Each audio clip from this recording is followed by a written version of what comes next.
ভক্ত এবং ভগবানের মিলনের যে আনন্দ তাকেই বলা হয় রাস।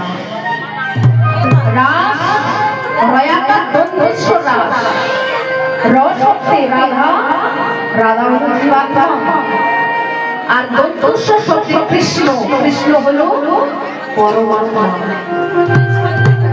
মাঝখানে যে আকারটা আছে, আকারটা তাহলে কে? আকারটা হলো মায়া।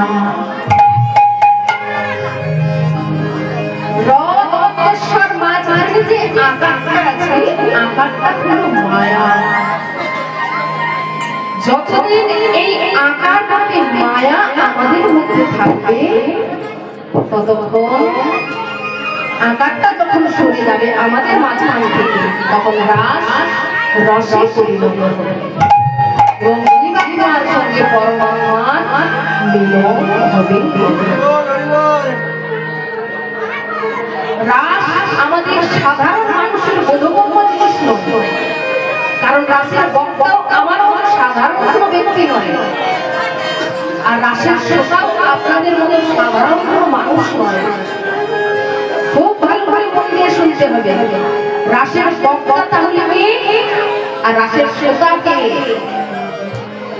প্রথম রাস কে কাকে শুনিয়েছে?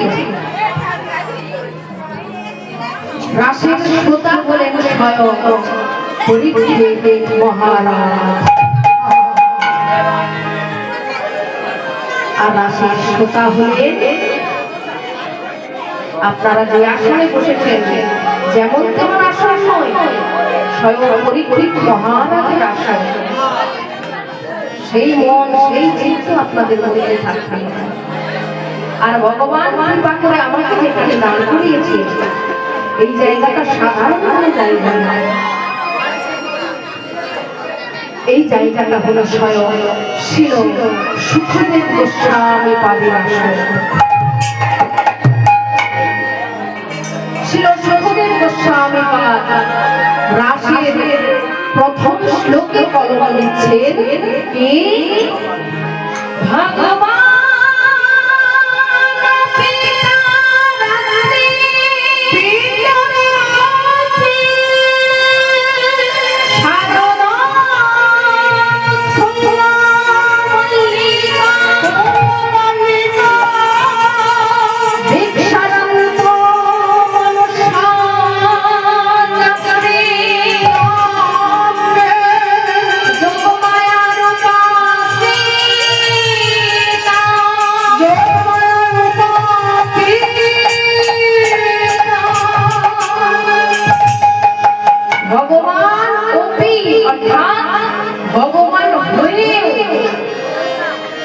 যিনি আমাদের মধ্যে রাসলীলা করতে এসেছিলেন সাধারণ কোনো মানুষ নয়, ভগবান ভগবান হয়ে ছোট্ট গোপাল হয়ে এসে যশোদা মায়ের কোলে খেলা করছে। ছোট্ট গোপাল হয়ে ভগবান কৃষ্ণ রাসলীলা করে মাত্র 8 বছর বয়স। ছোট্ট কৃষ্ণ হয়ে তিনি রাসলীলার খেলা করছে, তিনি সাধারণ মানুষ নয়, ওই অলৌকিক স্বয়ং ভগবান বিষ্ণু। তাই বলছেন ভগবান ভগবান হয়ে তার রাত্রি কোন রাত্রি? সেই রাত্রি কোন রাত্রি? শারদীয়ার উৎফুল্ল মল্লিকা চিত্তরাত্রি বিক্ষান্ত মনুষ্য চক্র। ভগবান মনে মনে বাসনা করলেন আমি পরমাত্মা জীবাত্মার সঙ্গে আমি রাসলীলার খেলা করব। তাই বলছেন বিক্ষান্ত মনুষ্য চক্রে। এবার ভগবান যোগমায়ার উপস্থিত অর্থাৎ ভগবান রাসলীলার খেলা করবে বলে যোগমায়াকে স্মরণ করলেন।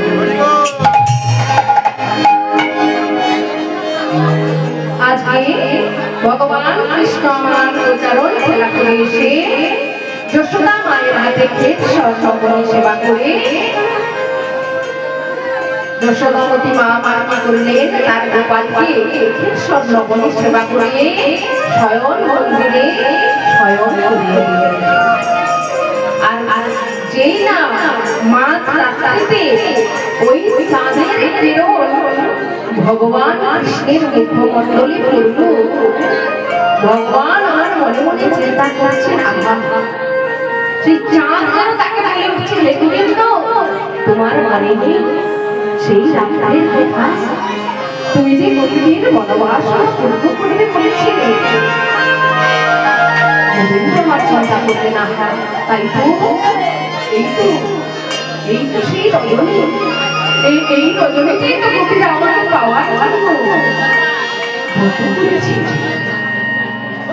এই চিন্তা করে ভগবান আমার করলেন, তার সাধের নিরুলি দিকে হাতে নিয়ে গেলেন কোথায়? ওই বংশী বটে। বংশী বটে গিয়ে ভগবান কৃষ্ণ আমার ওই চাঁদের শোভা দর্শন করছেন। কেমন ভাবে?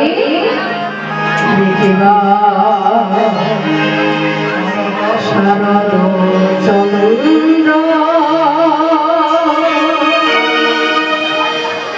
পবন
বিকশিত হওয়ার কথা ছিল, অর্থাৎ ফুটবার কথা ছিল। আমাদের বর্ণালী তো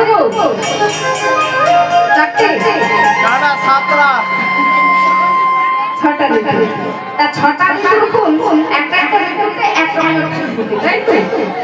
আজকে এই শারদীয়ার রজনীতে 6টা ফুল বৃন্দাবনে একসঙ্গে ফুটে উঠেছে। আর গন্ধি গোটা বৃন্দাবনটা গন্ধ মম করছে। আর যখন গন্ধে মম করছে, অমনি কি হলো?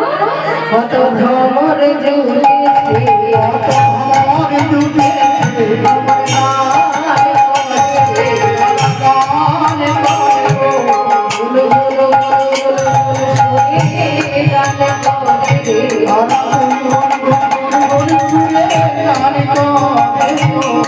করে,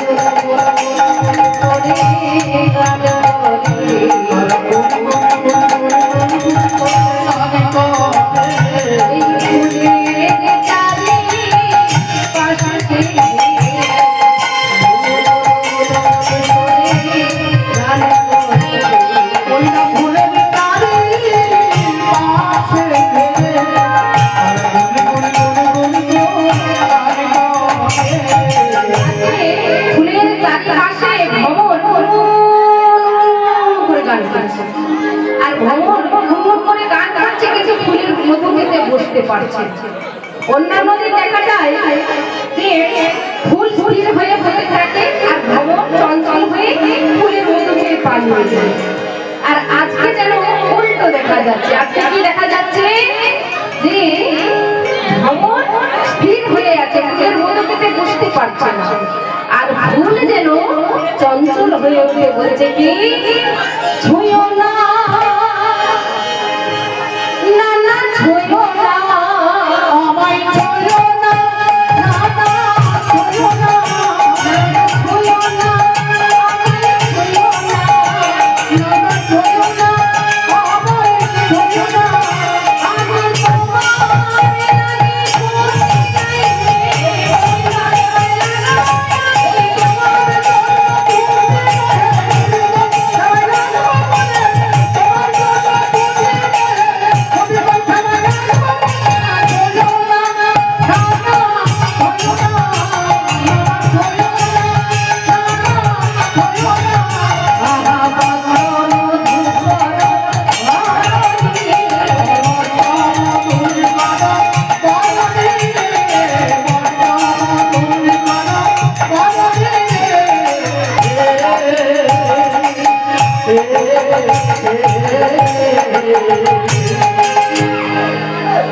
ঘুম পাচ্ছে ঘুম পাচ্ছে ঘুম আসে না?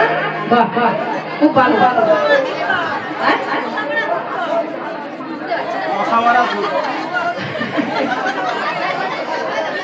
এদিকে আসো না, নৃত্য করলে তাহলে আর মশা লাগবে। হাত পা একটু খুলবে, চুপ বসে থাকলে আর কি হবে? চলে আসে বৃষ্টি হয়েছে, দাঁড়া দাঁড়া কষ্ট চাও ভক্ত দেখে কষ্ট হচ্ছে। এদিকে আসো না, সবাই করে এসো কাছে কাছে।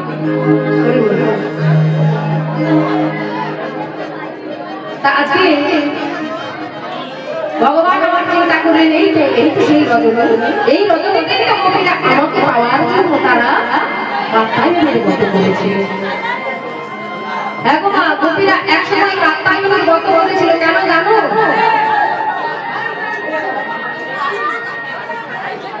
কবিরা কাত্যায়নের ব্রত করেছিল কেন জানো? একদিন ভগবান কৃষ্ণ আমার কি করেছে, গোপীরা ওই যমুনাতে জলকলে করছিল, স্নান করছিল।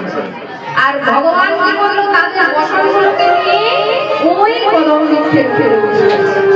আর যখন বসে আছে, এখন এইটা নিয়ে অনেক ছেলেরা অনেক কথা বলে, যেমন জানি বলে কৃষ্ণ যদি 108টা প্রেম করতে পারে, বিয়ে করতে পারে, আমরা দুটো চারটে করলে দোষ হয়ে যায়।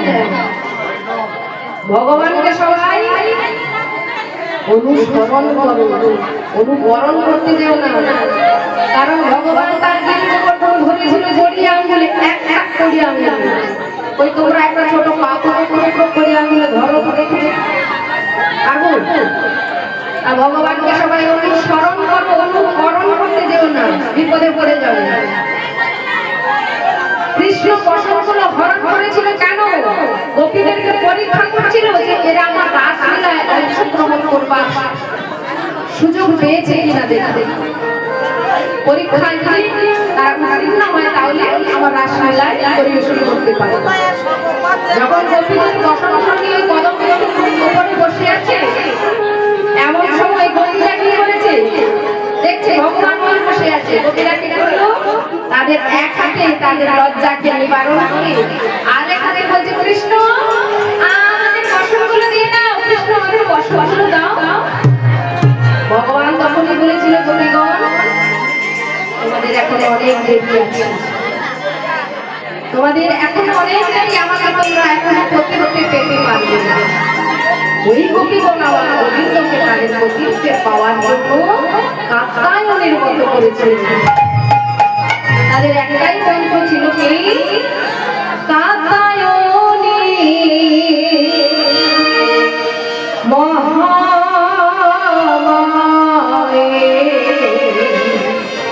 মহায়োগী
আগত শারদিয়ার পূর্ণ রজনীতে তোমরা ওই গোবিন্দকে নিজেদের প্রতিনিধি লালন ভক্তরা এখন কাত্যায়নের মতো করে করে কাত্যায়নের মতো নয় কিসের মতো দামোদর ব্রত অল্প সময় এই কলিযুগে যে দামোদর ব্রত করতে হয় ভগবানকে পাওয়ার জন্য নিষ্কাম মাস কার্তিক মাসের মধ্যে হয় তো দুর্গাপুরের দশমী পরে কিন্তু একাদশী ওই একাদশী থেকে উত্থান একাদশী পর্যন্ত ভক্তরা সবাই নিয়ম সেবার মাস দামোদর মাস আর ওই নিয়ম সেবার মাসের পরে আর 4 দিন পরে পরে যেমন শারদীয়া যায় পূর্ণিমা রাস পূর্ণিমা ওই গোপীদের মনোবাসনা পূর্ণ করেছিল। তাই ভগবান আমার চিন্তা করলো তাই তো এই তো সেই রজনী এই তো সেই রজনী ভগবান আমার নাম করছে সেই রজনীর কথা ভাবছে এমন ভাবে দেখলেন রাতি ওই চলো ভাতি রাতি ওই চলো ভাতি রাতি ওই চলো ভাতি রাতি ওই চলো ভাতি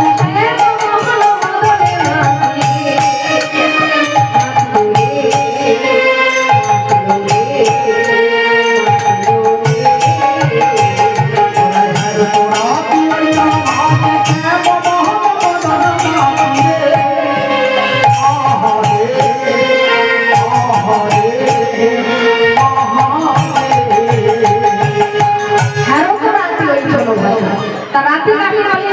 আমরা তো বলি রাত রাতি, ঠিক তাই তো? তা রাতে কাকে বলে? রয়াকার তয় ভস্মী রাতে। রাতে কাকে বলে? বলে রাতে কাকে বলে জানো? কতগুলো রাত থেকে একত্রিত করলে যে রাত হয়, আজকে রাত, তাকেই বলা হয় রাতি।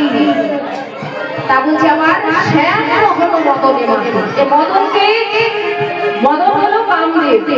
কামদেবের খুব অহংকার, খুব অহংকার। কারণ একটা কামদেব যদি কামদেবের জ্যোতি শরীরে যে গোটা জায়গাটা চকচক করে আলো হয়ে যায়। কামদেব বড্ড অহংকার। কারণ কামদেব তার পঞ্চ বাণের দ্বারা স্বয়ং মহাদেবকে পর্যন্ত পরাজিত করেছে। তাই কামদেব চিন্তা করছে আমি একমাত্র বীর, আমার মতো বীর আর কেউ নেই, আমি বীর। তা কামদেবের অহংকার চূর্ণ করবার জন্য ভগবান বলছে কামদেব মদন তুমি আমার সঙ্গে একটু যুদ্ধ করো। আর যখন ভগবান কৃষ্ণ বলল মদন তুমি আমার সঙ্গে যুদ্ধ করো, ভগবান বলছে আমি তোমার সঙ্গে যুদ্ধ করব। চিন্তা না করে বলছে, ভগবান বলছে মদন তাহলে আমি রাসমঞ্চে 16,108 জন গোপিনী নিয়ে রাসনৃত্য করব, আর সেই সময় তোমার ওই পঞ্চবাণের দ্বারা আমাকে পরাজিত করে দেবে। মদন হলো বেশ, তাই হয়। আজকে কামদেব তার 5টি বাণ তুলেছিল, 5টি বাণ, একটি একটি করে বাণ ভগবানের হাতে শেষ করছে। মদন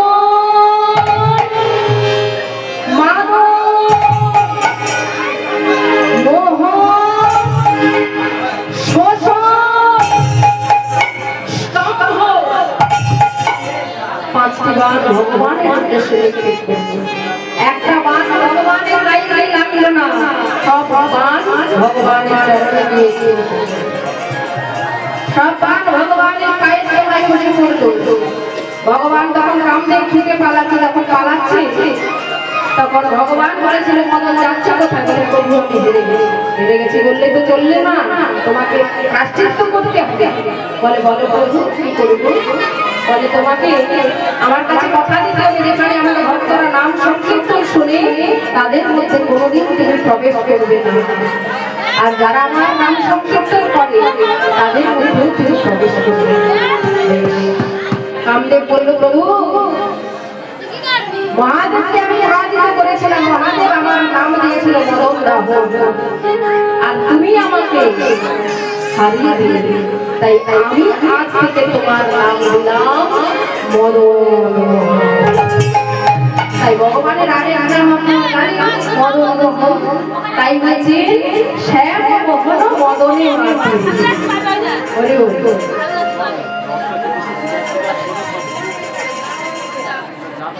হরি বল। ছলো ছলো নয়নে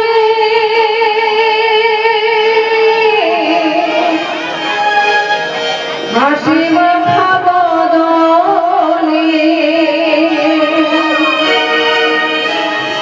ছলো ছলো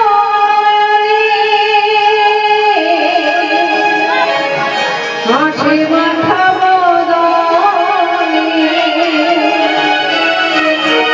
Ah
বাজিয়ে দিয়ে কেমন ভাবে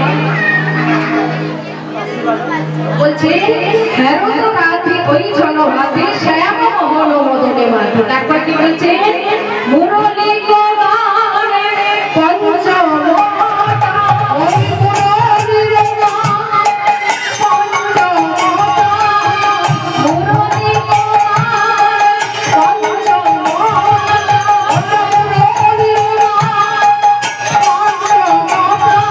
মুরলী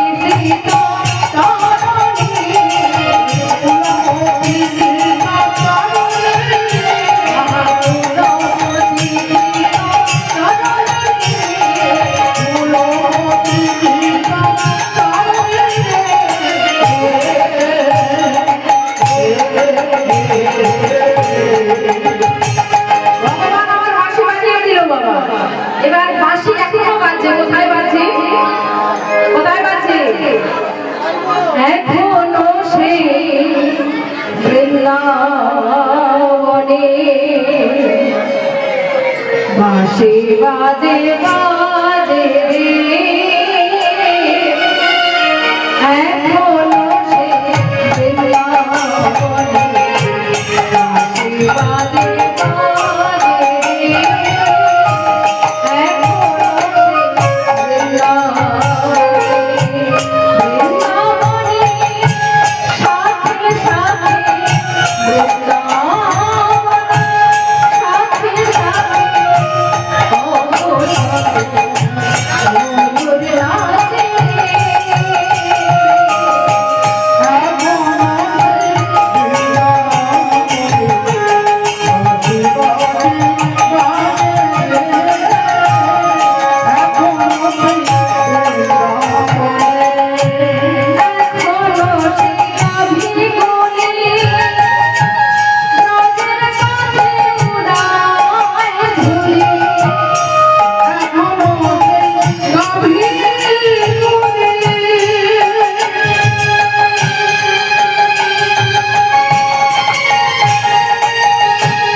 আমার যে বংশের ধনী করে দিল।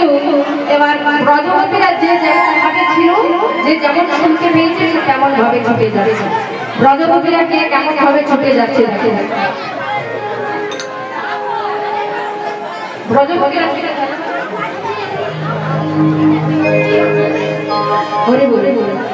ব্রজবতীরা যে যেমন ভাবে আসছিল সে তেমন ভাবে ছুটে যাচ্ছে। কেমন ভাবে?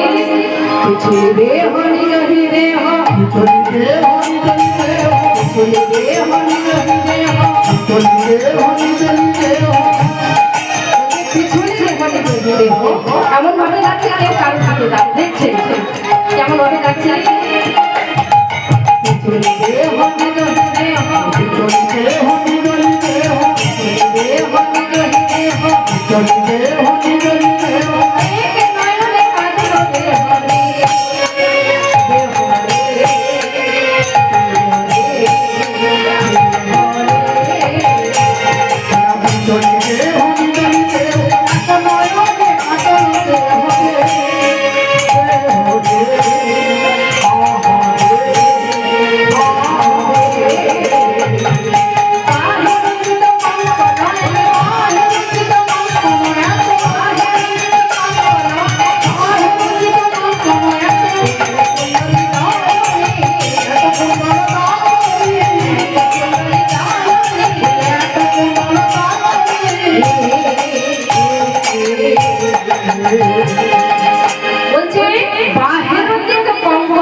এমন ভাবে ব্রজগোপীরা ছুটে ছুটে চলে যাচ্ছে। আর এদিকে কি করে আসে সৃষ্টি হচ্ছে।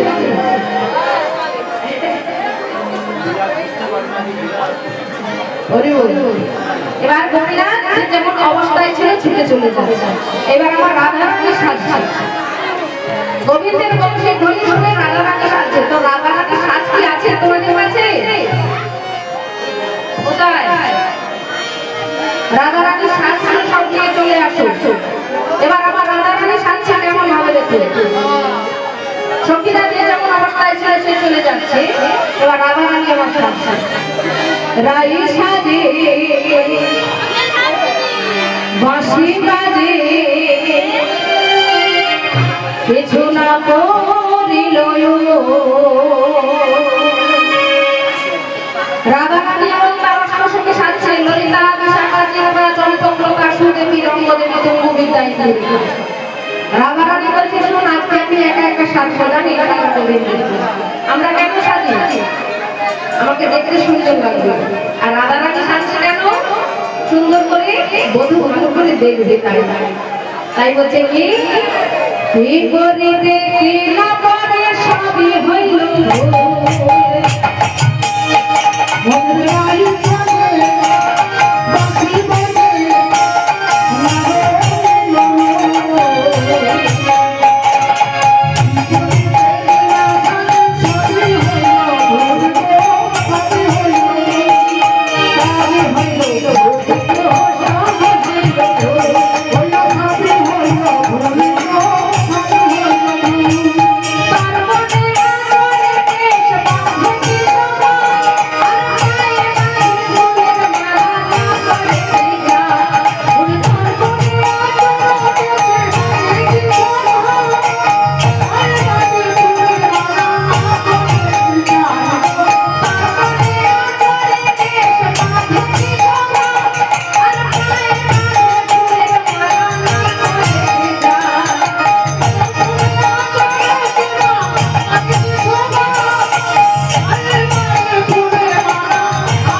করে আলাদা করে কি করে আমি যে ভুল ভাল করে যাচ্ছি তোমরা তো কিছু বলো না।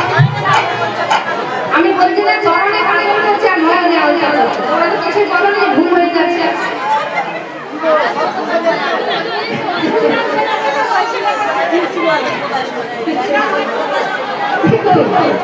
রাধারানী সব ভুল সাজছে, কৃষ্ণের বংশী শুনেছে যে আমাকে ছুটে যেতে সব ভুল ভাল সাজছে। আর কাছে চরণে কাজে নয়নে আলতা বলছে হিয়ার লাগালে মাথা অঙ্কুরাজের পাতা, অঙ্কুরাজের পাতা জানো? অঙ্কুরাজের পাতা বলতে আমরা ছোট ছেলে একটা পাতাকে বেটে মেহেন্দি বসাতাম না হাতে, এরকম অবস্থায় সেই পাতাকে বেটে আমরা হাতে মেহেন্দি করতাম। আর সেই মেহেন্দি রাধারানী অঙ্কুরাজের পাতাকে বেটে হিয়ার মাঝে, তাই কি বলছে মহারানী গানটি লিখেছেন, বলছেন কি চরণে কাজ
हरे हरे राधे राधे जपा करो कृष्ण नाम रस पिया करो।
বৃষ্টি বাদে ছায়া করো রাধে রাধে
ভয় শুনতে পারে দাদা ভাই বাবাটা কোথায় বলি রাধা রাধে কি দেখো আচ্ছা তুমি পেছনে আর তোমরা সবাই জয় বলছো আর এদিকে শুধু শুনে নিয়ে বলছে হ্যাঁ রাধে যুগল চরণ কৃপায়া করো যুগল চরণ যখন কৃপা করবো সবাই কি করবো রাধে রাধে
জগৎ